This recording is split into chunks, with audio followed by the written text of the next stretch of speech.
Today, Lukashenko asks whether 3 is a crowd.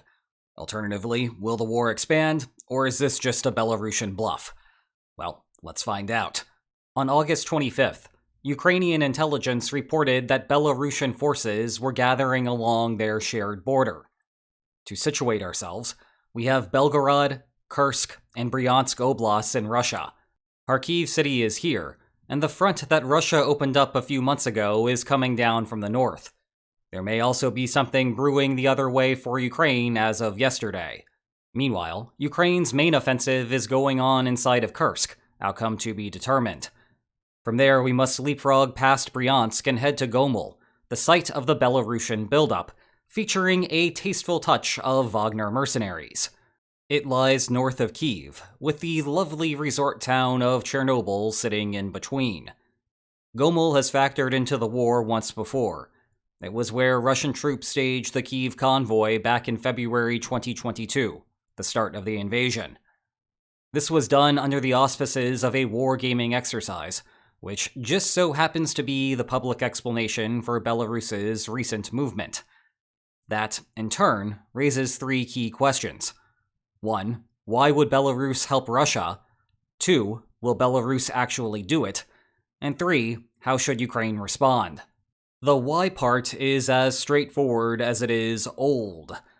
When the Soviet Union fell, the corresponding divorce between Russia and Belarus never really took place. By 1997, the two countries had signed the Union Treaty, which was intended to eventually reintegrate the two countries. And just to appreciate how long ago it was when this agreement was made, Belarusian President Alexander Lukashenko looked like this. It is the same guy, I swear. Boris Yeltsin was still president of Russia. No one had ever heard of some guy named Vladimir Putin, and the theory of lines on maps was celebrating its 2nd birthday. Indeed, although North Korea, China, and Iran received the most attention as Russia's coalition partners for this war, the strongest historical relationship has always been back in Minsk. Then again, perhaps relationship is not the right word for it. Dependency may be more precise.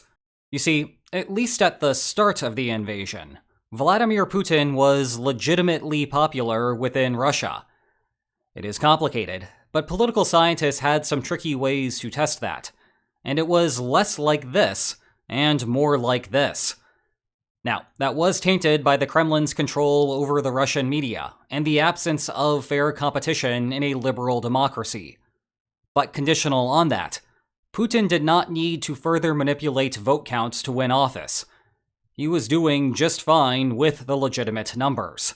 However, the same cannot be said about Lukashenko. For Belarus's 2020 presidential election, Lukashenko's main opposition was Svetlana Tikhanovskaya, who herself was running because her YouTube star husband was arrested and could not. And no, this is not giving me ideas.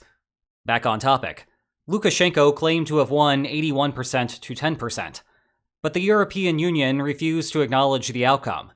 Tikhanovskaya then fled to Poland and Lithuania to form a government in exile, and she continues to meet with Western world leaders. Part of the reason that elections protests in Belarus against Lukashenko did not snowball into something more was the threat of external intervention from Moscow. As if to remind ourselves that we are living in the Second Cold War, Belarusians remember how Prague Springs blew into Russian tanks. And in case they forgot, the Kremlin's later intervention in the 2022 protests in Kazakhstan now serves as a stark reminder. The point is, absent the shadow of Moscow, it is unclear whether Lukashenko has the support to stay in office. Consequently, Lukashenko has strong incentives to keep the Kremlin happy.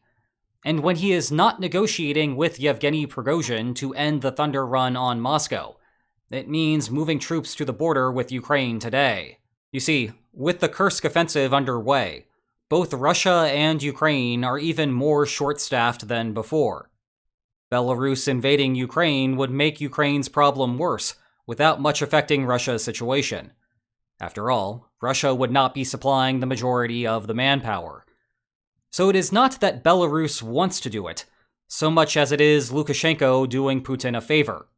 Okay, so that is the why. But will Belarus do it?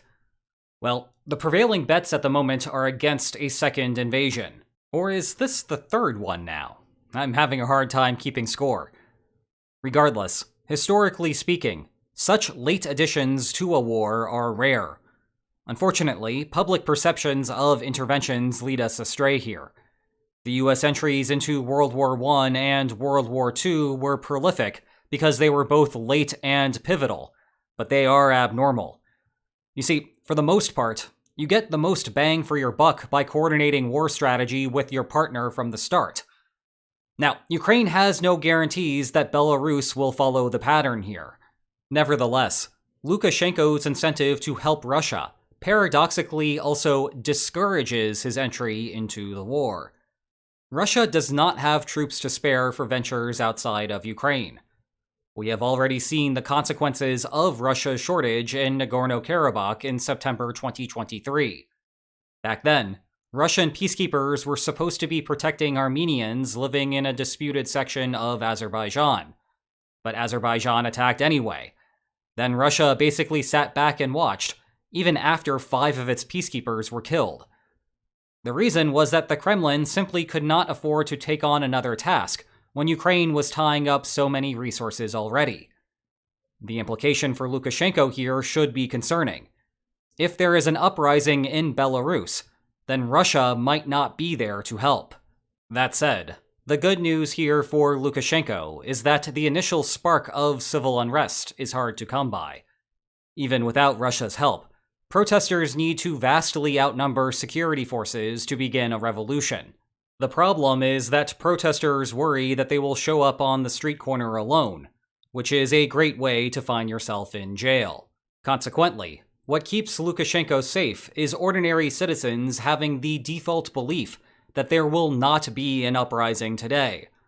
That keeps them at home, which in turn convinces others to remain at home, which reinforces the original decision to stay home.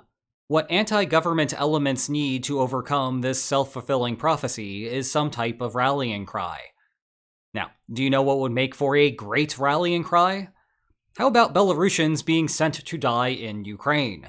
And the irony is that Russia's very desire for this to happen is also what would prevent the Kremlin from saving Lukashenko. Moreover, Belarusians know this, and that would further encourage them to storm the streets. Does that mean that a Belarusian incursion into Ukraine is impossible? No, but it does indicate that the odds are low, and predicated on Moscow having more leverage with Minsk than is publicly known, or Lukashenko feeling much more secure than the world believes. And that takes us to how Ukraine should handle the situation. The basic dilemma is that Ukraine's counterplay depends on expectations of what Lukashenko is actually willing to do. If Belarusian forces truly will cross the border at any moment, Ukraine needs to reposition its soldiers to withstand the new invasion. However, this will come at a significant cost. They would likely need to come from Kursk due to its close proximity, which will deny Ukraine further advances in that region. The only other option would be from the east, but that would take more effort, and Kyiv probably does not want to cede ground there at a faster rate than it is already. On the other hand, if this is all a collective bluff from Belarus and Russia, then a skeletal crew would remain fine. Now, Ukraine cannot leave the area barren. Even if you pretend like the Belarusian soldiers do not exist, Wagner forces are still in the area. But there need not be an abundance of blue and yellow soldiers. So, what to do? Well, this actually parallels the same sort of strategic conundrum that Russia faced on the eve of the Kursk offensive. What you definitely should not do in this situation is average what you would need to stop Belarus with what you would need otherwise, weighed by the relative likelihood that each of those things might happen. This gives you too many if you are fighting against just Wagner, and not enough against a committed Belarusian force. Funny enough, you guys seem to catch on to this. My original poll on the topic trapped 32% of respondents with the weighted average. But since the previous video came out when I first explained why the average is a bad idea, the numbers dropped to 28%. So, hooray, improvement.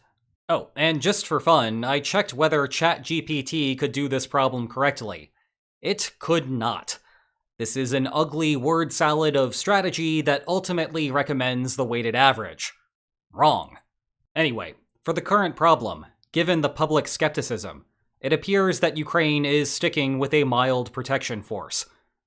Referencing the completely made-up numbers from before, Ukraine is doing the option analogous to 1,000 soldiers, not what is analogous to 10,000 soldiers, and definitely not whatever is analogous to the objectively wrong 1,900 soldiers. The small force will protect Kyiv from Wagner, but essentially concedes territory if Belarus is serious about an invasion. It is just the price to pay to keep Kursk going and not lose even more territory in the east. And that allocation decision will not change unless something dramatic happens in the intelligence community. Also not changing, my commitment to these outros. You still have 2 quality books to choose from. Check the video description for more information about them. And if you enjoyed this video, please like, share, and subscribe, and I will see you next time. Take care.